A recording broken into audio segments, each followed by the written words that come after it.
Good morning, sons and daughters of God, chapter 90. Paul blinded so he would see Christ, March 30th.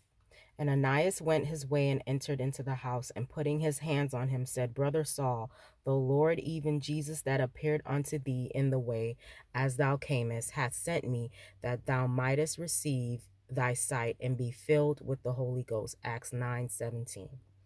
In the military schools of Egypt, Moses was taught the law of force, and so strong a hold did this teaching have upon his character that it required 40 years to fit him for leadership of Israel by the law of love. The same lesson Paul had to learn. At the gate of Damascus, the vision of the crucified one changed the whole current of his life. The persecutor became a disciple, the teacher a learner. The days of darkness spent in solitude at Damascus were as years in his experience. The Old Testament scriptures stored in his memory were his study, and Christ his teacher. To him also, nature's solitudes became a school. To the desert of Arabia, he went there to study the scriptures and to learn of God. He emptied his soul of the prejudices and traditions that had shaped his life and received instruction from the source of truth.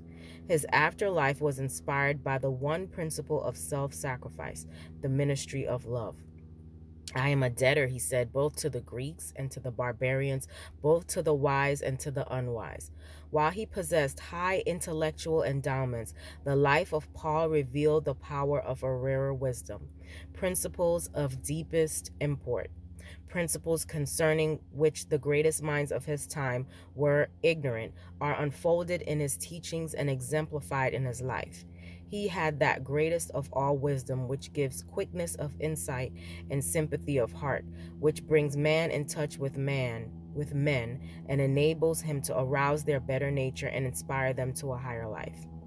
Being reviled, he said, we bless; being persecuted, we suffer it; being defamed, we entreat; as sorrowful, yet always rejoicing; as poor, yet making many rich; as having nothing, and yet possessing all things. Hope you have a great day. You are a son and daughter of God.